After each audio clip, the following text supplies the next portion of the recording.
en dessous de la porte de garage et ainsi de suite.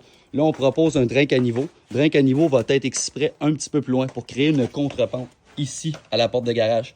Ça va être important de prendre les bonnes mesures parce que le drain de manière qui est fait, il y a un trou, il y a un tuyau qui est raccordé. Mais c'est déjà existant cette histoire-là pour rentrer dans le pit là. Les deux drains caniveaux présentement, là, ça va être un drain linéaire avec deux sorties pour aller chercher les deux tuyaux existants. Les deux vont se récolter dans le pit là. L'eau monte, puis par gravité, va couler dans lui.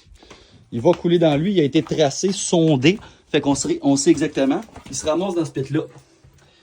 Fait que dans ce pit-là, il y a énormément d'eau. Puis malheureusement, le drain de la ville a rentré beaucoup trop haut pour faire en sorte qu'il y a un tuyau qui rentre. Puis plus bas, plus loin dans ce carré-là, il pourrait couler par gravité. De plus en plus, l'eau pourrait rentrer, de plus en plus, elle coulerait. Puis advenant le cas, c'est là qu'on met des pompes. Malheureusement, ici, on se fie à 100% aux pompes pour récolter l'eau pluviale qui va couler absolument partout sur le parking, rentrer là-dedans, puis ensuite là-dedans.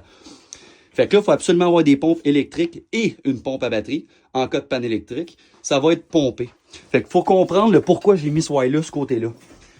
Si je l'aurais mis ce côté-là, le wire, l'eau rentrerait pompée, advenant le cas qu'il y a un sinistre, catastrophe naturelle, whatever, le clapet, il bop.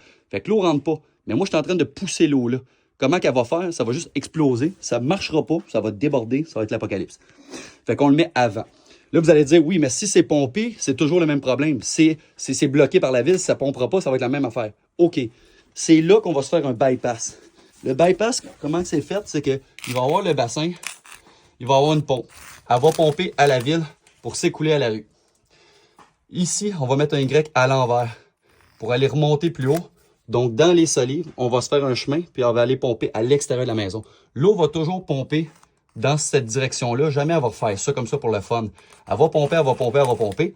Puis, advenant le cas qu'il arrive quelque chose, ben là, on pourrait mettre un Y là ou peu importe. Mais le Y de l'autre sens, si c'est bloqué, veut pas, ça va continuer à pomper, ça va monter dans les airs, sortir à l'autre bout de la maison. Ici, on a un adapteur pour passer vraiment de la fonte à l'ABS. Sinon, les clips sont toutes tordus parce que la grosseur de la fonte ainsi que l'ABS, c'est pas la même. Fait que ça va être dégueulasse. Fait qu'on met des belles fittings. 22 degrés pour suivre la belle direction. Clean out à la hauteur du béton, accessible. On va être capable de mettre un beau couvercle. Ils deviennent toujours plus longs. Ici, notre but, c'est d'encastrer le tuyau, faire une coupe pour que lui arrive flush béton ici. Fait qu'on va être capable d'avoir une trappe d'accès ici pour pouvoir opérer s'il arrive quelque chose. Là, l'affaire, c'est qu'il y en a qui vont dire, s'il y a un refoulement, ça ferme.